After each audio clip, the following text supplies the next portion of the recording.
How will the Biden administration's 100-day plan impact unborn children and the pro-life movement? And how should pro-life individuals and families prepare to engage this year? We will answer these questions and lay out a battle plan for 2021. I'm Seth Gruber, and this is UnAborted.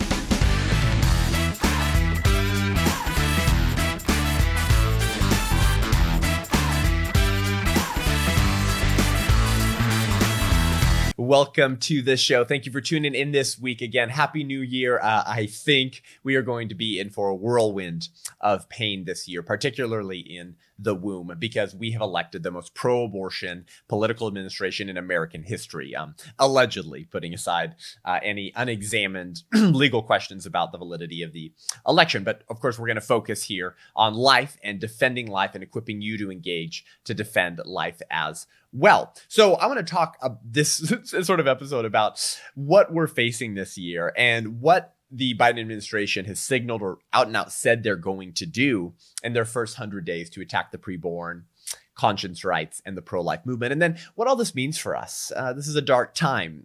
We are probably going to see more unborn children targeted and killed in the next 4 years, assuming we don't take back control of the House and or the Senate in 2 years, than we have in the history of this country. The Democratic Party is completely unrecognizable to that same party in the 1950s and 1960s. And they have gone full bore and embraced the same ideology that they did in the 1840s, 50s, and 60s, which is that not all humans are persons. And so, as I'm fond of saying, the Democratic Party once said that blacks are the property of plantation owners whose land they lived on. And now they say that babies are the property of their mothers whose bodies they live in. But as Frank Beckwith puts it well, where one is has no bearing on who one is. So we're going to talk about how the Biden administration's 100-day plan is going to harm our preborn brothers and sisters in the womb and make it increasingly difficult for pro-life individuals to engage politically to protect these children in the first place. So how much does the Democratic Party love abortion? Well, according to Alexander DeSanctis, writing at National Review on January 20th, the Biden inaugural committee actually solicited donations to sponsor 200,000 flags on the National Mall.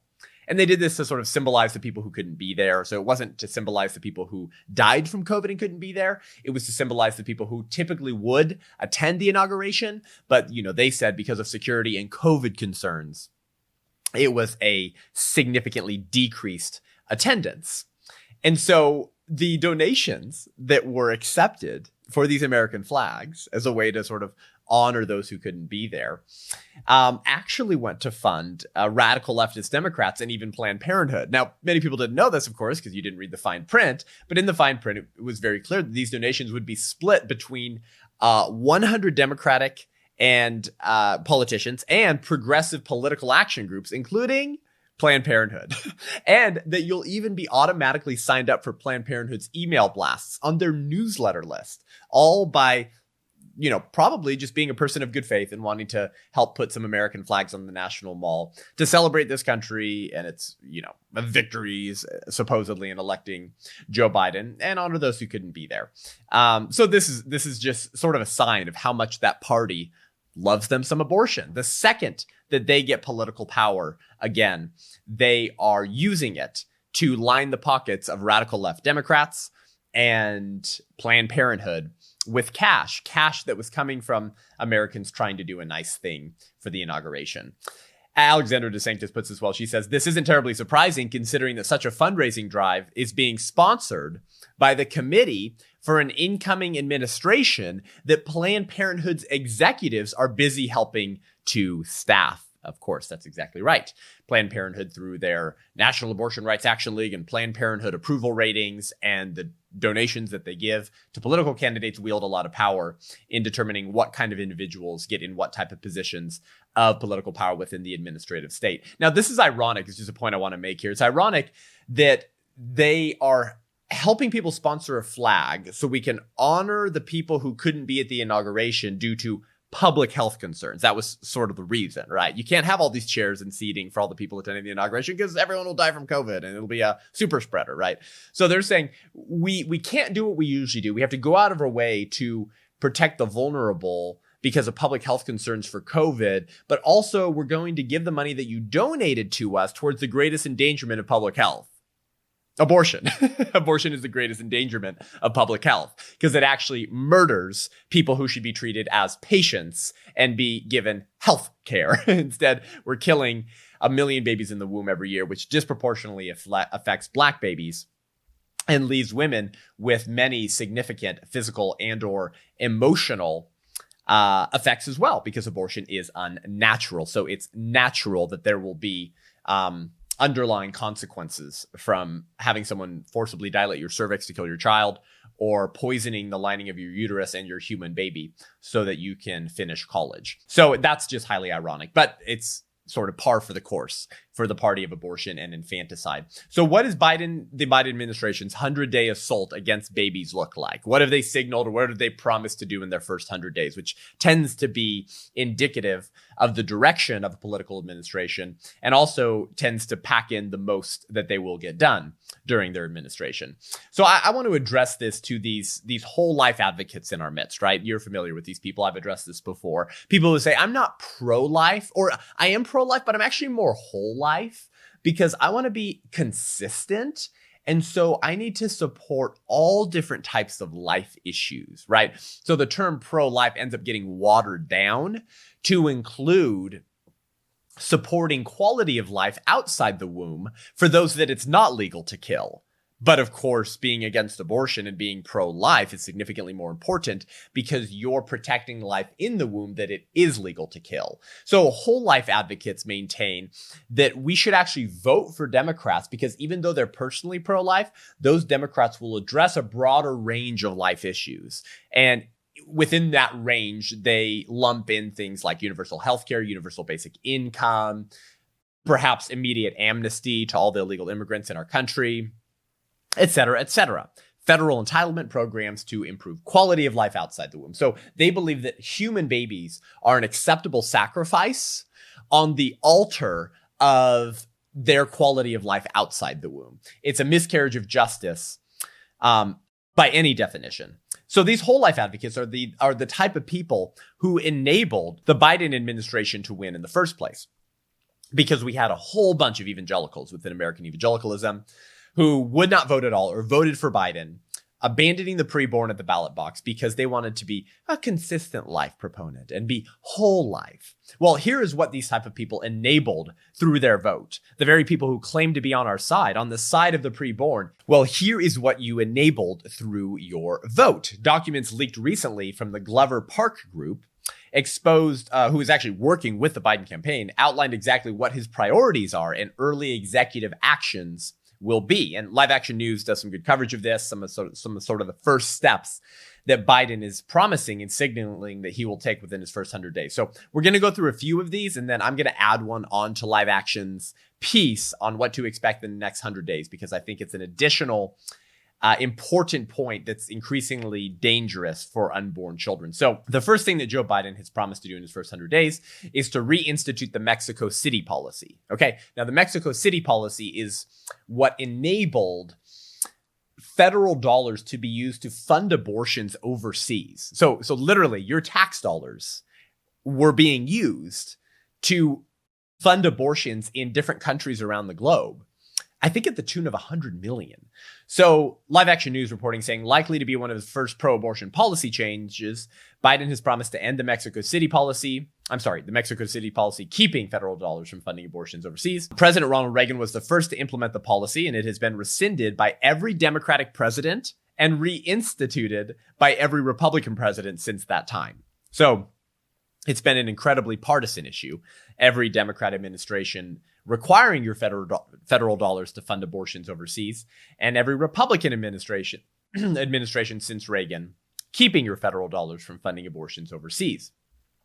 Live Action continues and said the Trump administration, however, expanded the Mexico City policy in May of 2017 with the Protecting Life and Global Health Assistance policy and allocated $8.8 million to international health programs that do not promote or commit abortions, including those for HIV and AIDS, maternal and child health, malaria, global health security, and family planning and reproductive health. And reproductive health in this sense actually meaning reproductive health, not a euphemism for abortion. And rescinding the Mexico City policy saved our country, American taxpayers, $100 million by refusing to pay for abortions in other countries. So that's an incredibly good thing.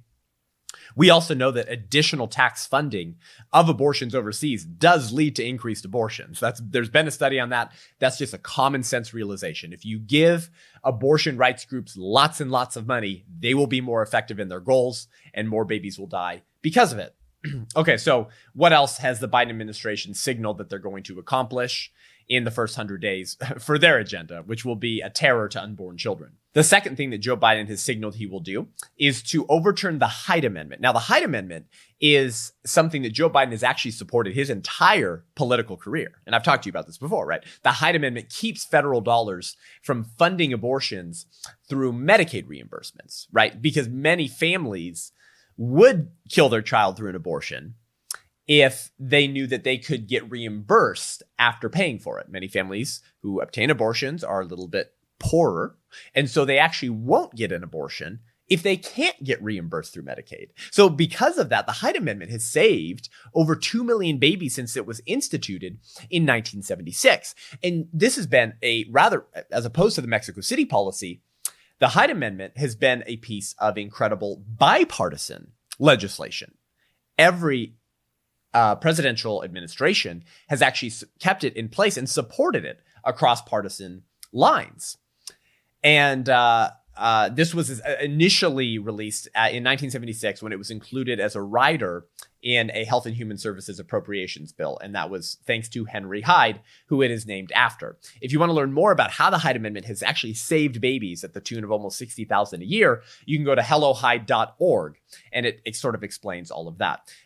So this is sort of just a signal of how radically left the Democratic Party has become, because Joe Biden, I think when he announced his run for president, publicly said that he could no longer support the Hyde Amendment because he knows how radically left the Democratic Party is and that he won't get the kind of political capital he needs to get into the White House if he continued to support the Hyde Amendment. According to a January 2020 Marist poll, so last year, a year ago, 60% of Americans oppose or strongly oppose taxpayer funding of abortion in the United States, including 90% of Republicans, 55% of independents, and even 35% of Democrats. So that's a pretty sizable chunk of Democrats today who oppose taxpayer funding of abortion in the United States, giving you a signal of how this has been bipartisan for a long time. So Joe Biden has promised to overturn that immediately as well. The third thing he's promised to do in his first 100 days is to reinstitute the Title X family planning back to Planned Parenthood. Now, under the Trump administration, participants of the Title X family planning were required to separate their abortion business from their family planning services, both fiscally and physically. So that means that Planned Parenthood and abortion clinics couldn't have their family planning services happen in the same facility that they kill babies through abortion, right? And that the actual money coming from the government to support them can't be sort of mixed and matched. It can't be used for alternative purposes. It has to go strictly for family planning or strictly for abortion. Well, Planned Parenthood, because they are an abortion organization, because that's who they are and what they do, they refused to separate their abortion business from their family planning services and therefore lost over $60 million of annual funding. And those funds were diverted to organizations that don't perform or refer to abortion. So this was a great win for the pro-life movement and for unborn children. And Biden has promised to restore all streams of federal funding to Planned Parenthood, starting with Title X family planning. Once again, this matters because organizations that murder innocent human beings should not be being funded by the public dole. In fact, they should be shut down for crimes against humanity.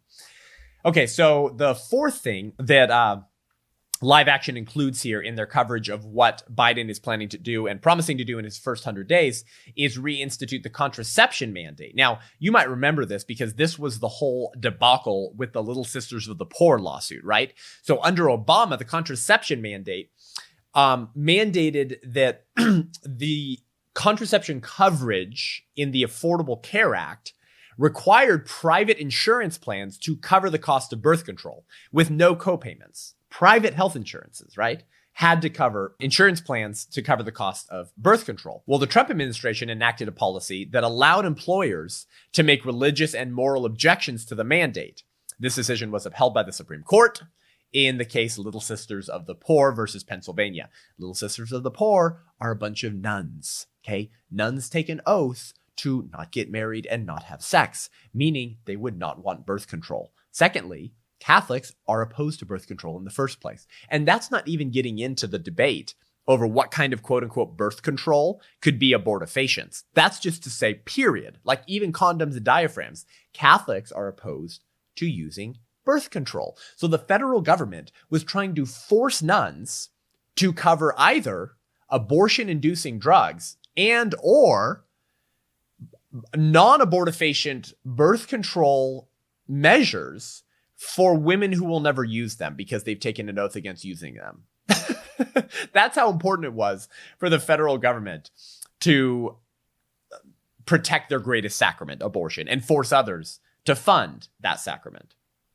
Now, some forms of birth control can be abortifacient, right? So there could be an actual moral problem here because, for example, emergency contraception, otherwise known as the morning after pill, can actually cause an early abortion if it fails to prevent you from getting pregnant. The birth control pill itself, right, or the pill, if fails, could lead to pregnancy, and then the medication in the pill could sometimes cause an early abortion, but we would never really know because these abortions would happen so early, you wouldn't be able to diagnose whether an early abortion had happened or not. So this case, while one in the favor of the Little Sisters of the Poor at the Supreme Court level, will be immediately ignored by the Biden administration in order to try to force Catholic nuns to fund birth control and abortion-inducing drugs. Again, hopefully with the Supreme Court placements that President Trump has put onto the highest court in the land, this will be ineffective, but they will try nonetheless. Just you wait. So those are the first four things. The last that I want to add to this to prepare you for what to look out for in the next 100 days of what the Biden administration is going to do to unborn children has to do with the abortion pill. Okay.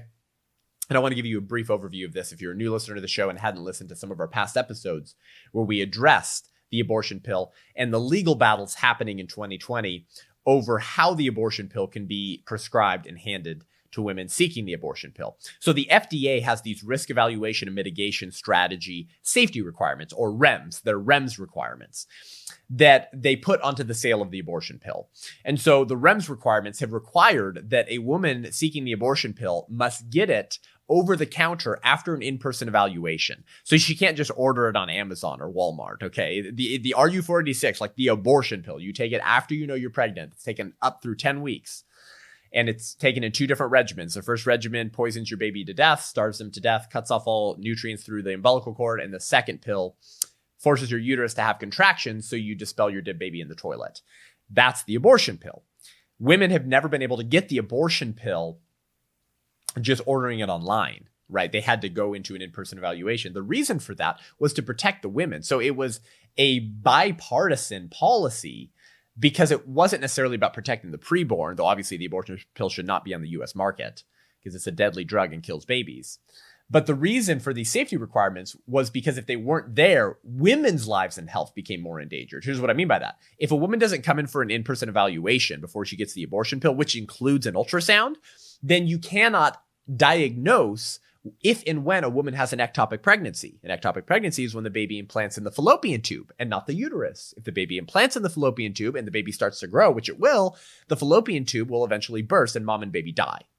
If a woman takes the abortion pill while she has an ectopic pregnancy, that can also lead to maternal death. Now, can you diagnose an ectopic pregnancy if she doesn't have to come in for an in-person evaluation and she can just order the abortion pill online and get it to her mailbox? No.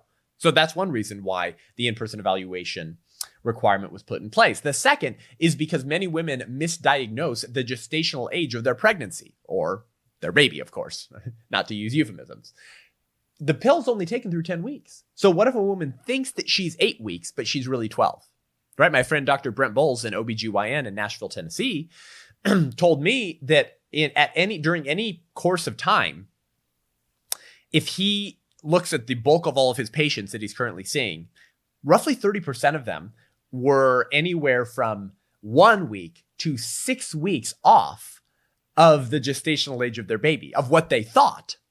So if a woman takes the abortion pill and she thinks she's 9 weeks, but she's 12 or 13, that can actually lead to incomplete abortions because the baby's too big and developed for to be properly killed with the abortion pill. Baby will probably still die. It leads to an incomplete abortion, meaning that she will likely have dead baby body parts floating around in her uterus, making her susceptible to sepsis and death. I think anyone should want to prevent that, even if you're pro-choice. This is why the FDA had these safety regulations in place, okay? Well, what happened during the 2020 year with the political theater of the COVID-19 shutdowns? Well, abortion rights groups sued the FDA and argued that the FDA was creating an undue burden for a woman to get an abortion. This is always the language they use, right, when they want to sue pro-life states for passing pro-life laws. They say, well, if this passes, it's going to create an undue burden.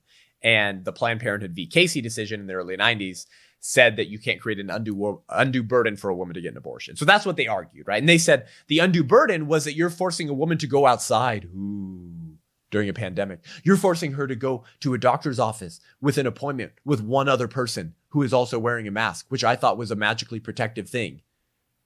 She's going to die and get COVID. That was their only argument, was that you're risking women's health who might get COVID by going to an appointment which is in place to take care of her health. There you go. That's about the best legal arguments that the left has. Okay.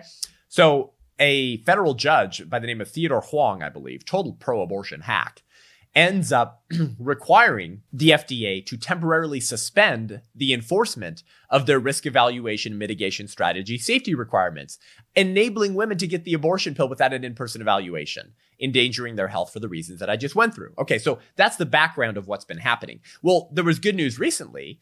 According to the SCOTUS blog by Amy Howe, on January 12th, so just recently, the Supreme Court granted a request from the FDA to reinstate the federal requirement that the abortion pill be picked up in person during or after an in-person evaluation. According to the SCOTUS blog, writing by Amy Howe, the Supreme Court's new order means that the FDA will once again be able to enforce the regulations requiring in-person visits. Now wait, here's where it gets dangerous.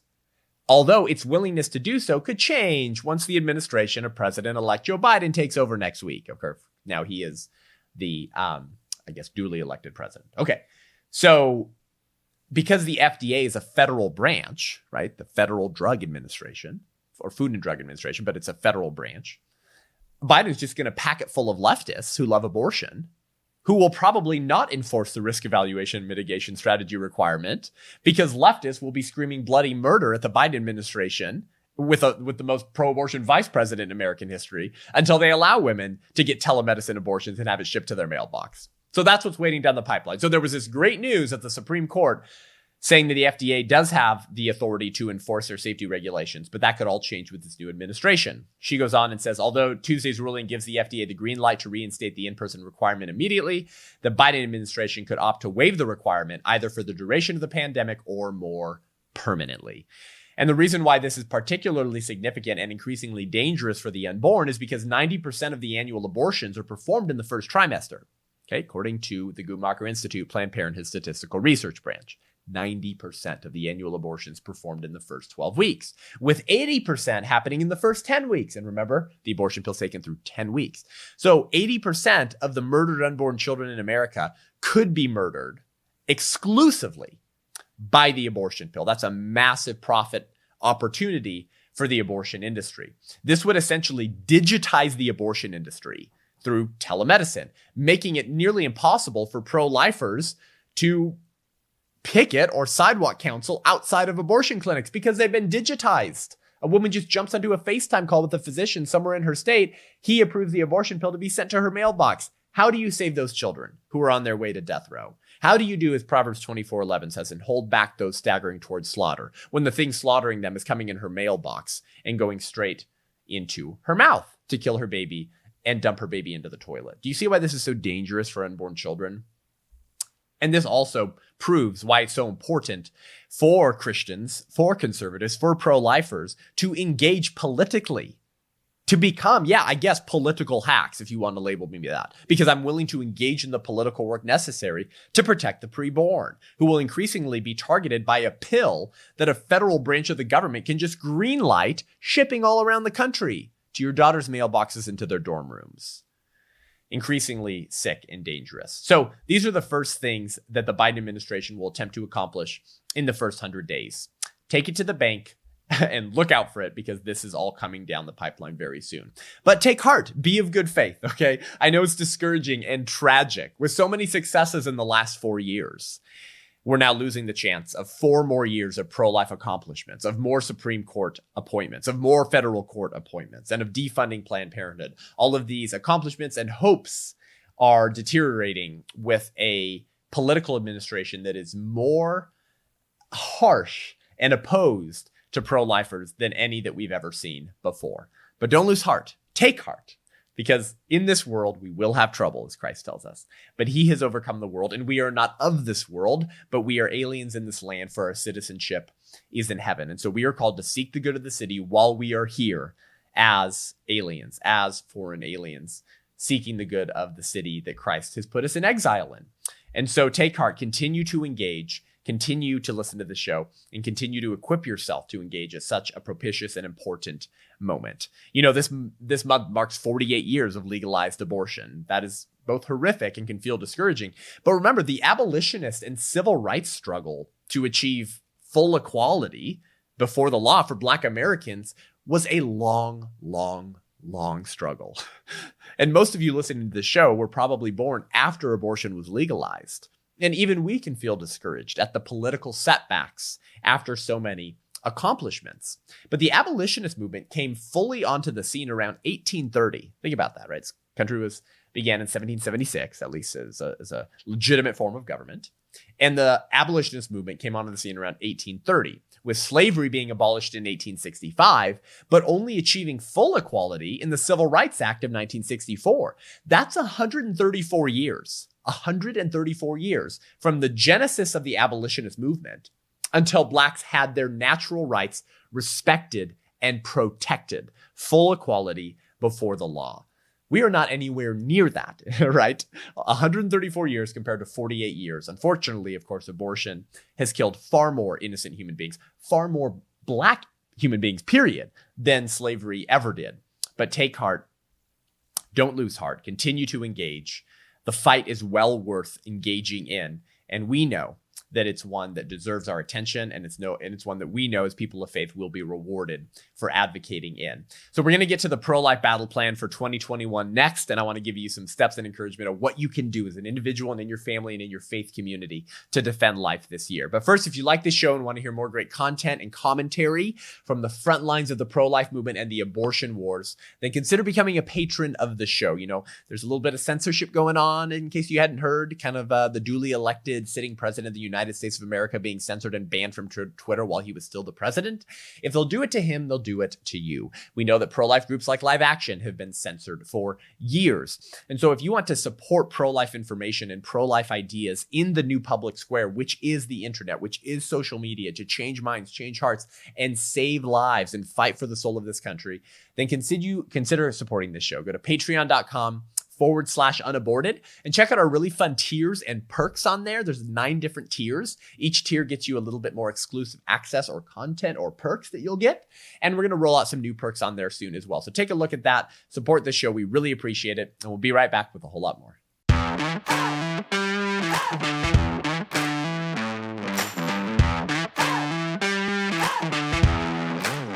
So the future may look bleak, but we are not those who have no hope. We are not like those with no hope, for we understand that hope springs eternal because it comes from the creator of the universe who made us and put us here for a purpose. And it would behoove us to engage in that purpose and to protect life and proclaim the gospel while we are here. So what would a 2021 pro-life battle plan look like? What would it look like for us to engage in this moment when we have zero political support, at least at the federal level, of course, and not even at some state levels if you live in California, my home state, or another far left state that is increasingly dangerous for the preborn? What does it look like to engage in this battle? Or I have 4 steps for you that I want to encourage you with in a time that's going to be very difficult for people of faith. This administration is going to endanger far more than unborn children. They're going to endanger religious liberty. They're going to endanger children who they insist must be removed from the home if they identify as the other gender and their parents don't affirm them, and that you should probably pay for their chemically castrating drugs and the removal of their genitalia so that they can feel like the gender that they think they are, but they're confused. I mean, this administration is going to be extremely dangerous to everything that we care about, to the building blocks of society, to natural rights itself that these politicians swore that they would protect and uphold. So in increasingly hostile times with a hostile political administration, what will it look like to engage in this battle? Well, firstly, always speak up and speak truth. I know it sounds simple, but always speak up and speak truth. It's hard to always speak up, right? But it's easy to stay quiet. And too many times we do stay quiet. Perhaps you have sort of a hostile community that you're involved in. Could be your work community, right? Could even be your community of faith. My goodness, I went to a quote unquote Christian college in Santa Barbara that hires pro-abortion professors, and I was roasted and ripped up and down for my active pro-life voice. And that was supposed to be a community of faith. Maybe it's in your own family. I don't know. But maybe it's in a hostile environment, and you need to speak up and speak truth because the left is so loud in yelling and articulating what they believe at every opportunity that they can. They are relentless. Will we be relentless with the truth? The only thing being worth being relentless with? I hope so. Now, I think there are 3 reasons why people don't speak up and make their voice heard on sort of like divisive issues like abortion. I think there's 3 reasons. I think it's a fear of being disliked. There's a fear of not knowing what to say, and there's a fear of persecution. Right? Fear of being disliked, a fear of not knowing what to say, and a fear of persecution. I just kind of want to walk you through each of these, maybe for yourself, but maybe for someone else. Maybe you're super bold and you always speak up. And maybe this will help you encourage others to speak up as well. Many times we don't speak up because we do not want to be disliked. The problem with this is that if your primary friend group and community is pro-abortion, and you don't want to be disliked, then find a new community, right? If there's that many people you're afraid of disliking you, if you articulate a pro-life voice, maybe it's because you have too many pro-abortion friends. If there's that many people that would cause you emotional trauma or discomfort through them not liking you. If some people won't like you and will speak ill of you, then who cares if that's not your primary informative community? Does that make sense? So if your primary informative community of friends are those who love life and defend life, then the negative voices in your life won't mean as much, will they? Because you have a grounded community of friends and families who will encourage you. And you'll be encouraged and supported by those who do support life. But listen, being disliked, being spoken ill of, having nasty things said about you is sort of par for the course now. If you're going to stand for life and liberty, you got to be willing to carry that cross and bear that burden.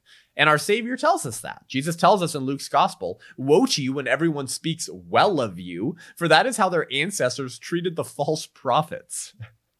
Yikes. Yeah, I don't want to be in that camp. Okay, I don't want to be a false prophet because everyone likes me because I don't ever call out inconvenient truths. And Christ says later in John's gospel that if the world hates you, understand that it hated me first. If you were of the world, it would love you as its own. Instead, the world hates you because you were not of the world, but I have chosen you out of the world. Okay, so persecution is a guarantee, but Christ says, take heart, for I have overcome the world. I love what Churchill says on this. He says, you have enemies? Good. That means you've stood up for something in your life. Now, that's not always a litmus test, right? The left thinks that they're standing up for something, and that's why conservatives hate them. And so obviously this is where you determine standards, moral standards, and what is truly right and wrong. But if you're standing up for righteousness and for truth, and you're being persecuted, good. It means that you're doing something worthwhile. So don't fear being disliked.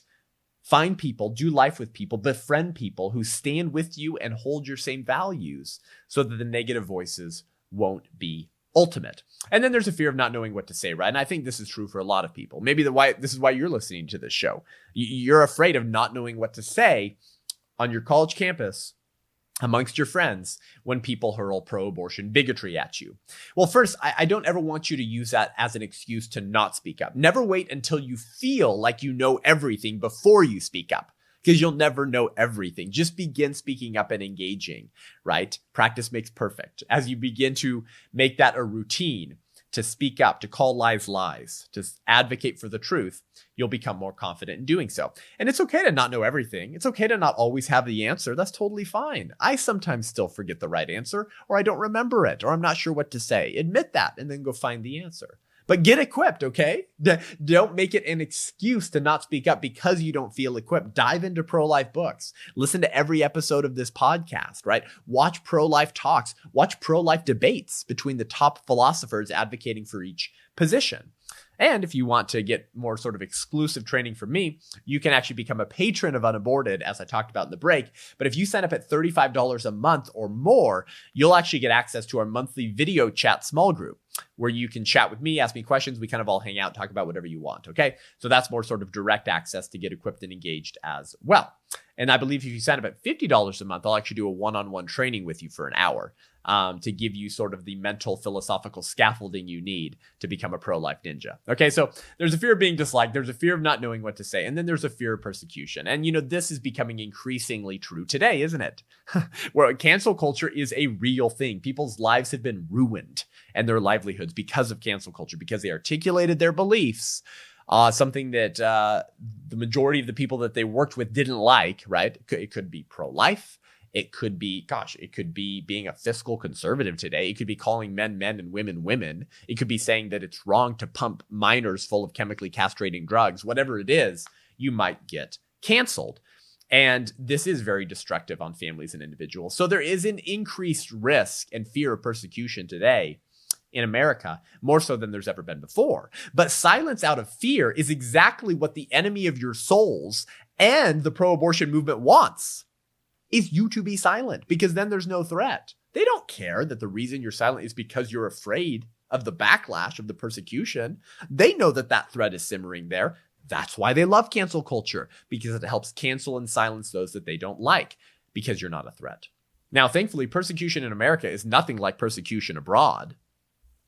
But if persecution is a price for standing for truth and against evil, then so be it, right? James tells us, consider it pure joy, my brothers and sisters, whenever you face trials of many kinds, because you know that the testing of your faith produces perseverance. It makes you stronger, makes you stand the test to be able to engage and prove yourself faithful, right? Let perseverance finish its work in you so that you may be mature and complete, not lacking anything. In other words, it makes you a badass, okay? It makes you equipped to engage. So welcome persecution and know that it will make a better person out of you. It doesn't mean it will be fun. It's kind of the definition of persecution. It's not fun, but it will make you a better person, makes you stronger, and also enables you to experience the presence of the Lord, to strengthen your inner being when you're at the end of your rope and you don't have anything left. It's humbling. You teach yourself that you're not all that. You can't simply own and win every battle, and you need to call on a higher power. And as persecution increases for Christians and conservatives in America, we need to support one another. Emotionally and spiritually, yes, right, as friends, but also physically and fiscally, money, right? As people are canceled for their beliefs, fired, attacked because of articulating beliefs that the left doesn't like, particularly in denying women their reproductive health care rights, then we need to support these individuals. Conservatives, pro-lifers, people of common sense in America need to reach out to people when this happens and offer them a job, right? Offer them contract work, help them find a new job, engage to help them, because the left is going to get more and more nasty now that they have a political structure behind them that will back them and, of course, never attack them for attacking others who have a different ideological worldview. So it's very important for us to support one another so that if the persecution comes, it won't be as destructive as it would be when we're isolated. There is power in numbers. But listen, you need to speak up and you need to speak truth, because truth matters. Truth matters a lot. And remaining silent while letting evil reign and win has real consequences for your soul. It's not just purely utilitarian. Do you know what I mean? It's not just that you should speak truth because it yields good results, utilitarian. It's not just like speak truth so some people change their minds. Speak truth so that there's another voice to balance the madness of our country. Yes, that's all true. But there are actual consequences for your moral compass, for your soul, in always remaining silent, in pursing your lips, staying quiet because you're afraid of being disliked or persecuted. Here's what I mean by this. Just as physical atrophy occurs through not using your muscles, moral atrophy occurs through not using your voice to speak truth, defend the good, and fight evil. Czesław Miłosz, a Polish anti-communist dissident and author, wrote about this when describing how people that were ideologically opposed to communism pretended to be okay with it in order to stay out of trouble and not experience persecution. Right? Communism was the name of the game at one time in Poland. And if you were a vocal dissident of that ideology, of that government, there could be real consequences for you, far more than conservatives speaking out in America. And Czesław Miłosz, if I'm saying it right, it sort of explains how this metaphysical atrophy occurs when you remain silent over and over and over and over again against the forces of evil because you want to conform enough to not have consequences for advocating for the truth. And he called their strategy of silent dissent Kettman. Kettman is what he called their silent strategy of dissent. And that's what it is, right? If you never speak out against abortion and speak truth to lies, then you're a silent dissident. Ideologically, you disagree, but no one would know it because you never speak out. Kettman is this Persian word for practicing the appearance of Islamic orthodoxy and faith while inwardly dissenting, right? So going through all of the motions, everyone would think that you're just a Muslim practicing the Islamic faith, but inwardly, don't worry, inwardly I disagree. Inwardly, I think different thoughts. And Rod Dreher, the author of Live Not by Lies, explains the problem with such silent dissent, or dare we call it cowardice. He says that having to be on all the time inevitably changes a person. An actor who inhabits his role around the clock eventually becomes the actor he plays, right? So if you just go through the motions or stay silent or look just like everyone else in order to conform in your appearance, in order to avoid persecution for ideological, for not conforming to the ideological orthodoxy of the day, your morality will actually rot. You will end up not just looking, but becoming the people whose ideas you say you're opposed to. Rod Dreher goes on to say that Kettman is worse than hypocrisy because living by it all the time corrupts your character and ultimately everything in society, right? Because if the good people are always silent, then the evil wins, right? All that it takes for evil to conquer is for good men to do nothing. But when good men who know they should speak out don't, ultimately society decays and corrupts as well. And the left understands this, don't they? That to win, their opponents must be silent or silenced. That's exactly their goal. For example, Joe Biden's recent calls for unity have been hilarious, haven't they? We need to unite. We need unity. We need healing. But this is not reflective of a real unity, is it? It obviously isn't. He's about to target nuns who don't want to pay for abortion-inducing drugs, right? He's about to overturn all of Trump's pro-life accomplishments. People on his own staff have basically just insinuated that Republicans are the scum of the earth, but I guess I'll work with them to try to get something done, right? And Joe Biden is going to become an advocate of the Equal Rights Amendment, which is going to basically ruin religious freedom in the country. So the unity he's calling for is not a reflection of real unity, but rather the pursuit of the absence of opposition. That's what unity means to the left. It's just no opposition.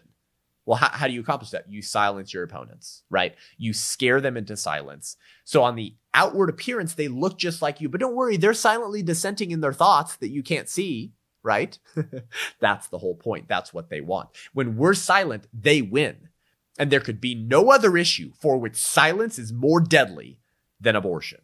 So speak up and speak out. Do it all the time. Never let a lie slip by unnoticed or unrecognized or unaddressed. Call lies lies. Advocate for truth. The left is doing it all the time with what they think is truth. It's about time we begin doing it with the same sort of relentless passion. Secondly, if you're a person of faith, ask your church to be pro-life. Ask your church if they will give you their blessing to launch a pro-life ministry to end abortion in your community. And if they don't, leave that church.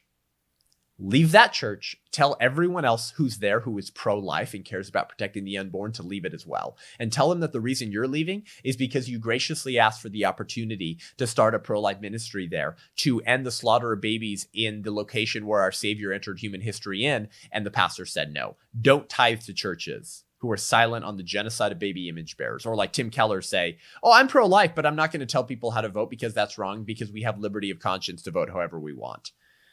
Silence in the face of evil is itself evil. And then send your pastor a video of abortion victim photography so he knows what he's allowing in his city, as he says that he loves his neighbors. If they do allow you to launch a pro-life ministry, then I want you to do this. I want you to go to lovelife.org/America. Lovelife.org/America. My friends at Love Life out of Charlotte, North Carolina, want to put a Christian witness outside every abortion clinic in the country, which would bankrupt the abortion industry. Because according to some studies and research by 40 Days for Life, for example, they found that former Planned Parenthood workers, after leaving the industry, tell them that the no-show rate for an abortion appointment can go as high as 75% when people are out there praying, right? Because the abortion staff workers obviously know when people are out there praying. And so they're able to sort of correlate the percentage of no-shows for abortion appointments because of the people out there. Right? That tells you that there's a sense of shame still in the mind of a woman or man who's taking their child to a hitman to be murdered because they don't want to be seen by others going into the clinic. We could bankrupt the abortion industry, and a Christian grassroots tidal wave could end abortion in America. Francis Schaeffer was right when he said that abortion is happening with the permission of the church. So ask your church to be pro-life, give you their blessing to start a pro-life ministry. Reach out to my friends at lovelife.org/America. And guess what? They will do Zoom trainings with you. They will literally disciple and handhold you through the process of launching an active pro-life initiative from your church. Because I know it's a little bit of an overwhelming job description. Don't worry, we're standing with you. Okay? So that's the second thing you should do in 2021. This is your pro-life battle plan, right? In the midst of a hostile political administration. Thirdly, help get local and congressional pro-life politicians elected. Okay? Yes.